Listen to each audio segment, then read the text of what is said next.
ഈ PCOD ഉള്ള ആളുകൾ ചെയ്യുന്ന മിസ്റ്റേക്കുകളുണ്ടല്ലോ, അവരവരുടെ ലൈഫിൽ ചെയ്യുന്നത്, അതെന്തൊക്കെയാണ്? പ്രധാനപ്പെട്ട ഒരു മിസ്റ്റേക്കാണ് മീൽ സ്കിപ്പ് ചെയ്യുക.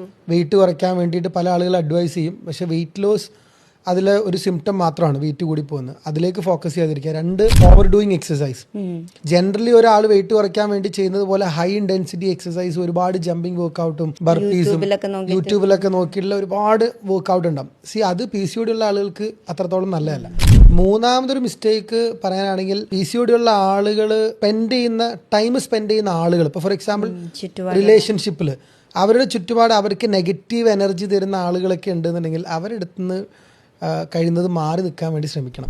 ഒരു നാലാമതൊരു മിസ്റ്റേക്ക് പറയാനാണെങ്കിൽ നമ്മളിവർ കഫൈൻ്റെ അളവൊക്കെ കൂടുതൽ, ഇപ്പോൾ ഫോർ എക്സാമ്പിൾ കൂടുതൽ ടീ, കോഫി ഇതൊക്കെ ഏർലി മോർണിംഗിൽ കുടിക്കാതിരിക്കുക. പൊതുവേ ടീ, കോഫിയൊക്കെ ഒരു ഈവനിങ് അല്ലെങ്കിൽ ആഫ്റ്റർനൂൺ അല്ലെങ്കിൽ മോർണിംഗ് ഒരു 10 to ഈവനിങ് 4 വരെയൊക്കെ ടീ, കോഫിയൊക്കെ ഇൻടേക്ക് ചെയ്യുക. പിന്നെ ഒരു മിസ്റ്റേക്ക് പറയാനാണെങ്കിൽ PCOD ഉള്ള ആളുകൾ PCOD എന്നുള്ള റൂട്ട് കോസിനെ സോൾവ് ചെയ്യാതെ ഇവർ ഇതിൻ്റെ സിംറ്റംസിനെ ഫോക്കസ് ചെയ്യാൻ പോകും, അല്ലെങ്കിൽ അതിനെ സോൾവ് ചെയ്യാൻ പോകും. ഫോർ എക്സാമ്പിൾ ഹെയർ ലോസ് ഒരു സിംറ്റമാണ്, അത് മാറാൻ വേണ്ടിയിട്ട് എന്തെങ്കിലുമൊക്കെ ഓയിൽ വാങ്ങി തേക്കുന്നത് ഒരു മിസ്റ്റേക്കാണ്. ആക്നെ മാറാൻ എന്തെങ്കിലുമൊക്കെ ക്രീം ഉപയോഗിക്കുന്നത് അതൊരു മിസ്റ്റേക്ക് തന്നെയാണ്. നമ്മൾ ഫോക്കസ് ചെയ്യേണ്ടത് ഇതിൻ്റെ റൂട്ട് കോസിലേക്കായിരിക്കണം. എന്തുകൊണ്ട് PCOD വന്നു, അല്ലെങ്കിൽ PCOD മാറാൻ നമ്മൾ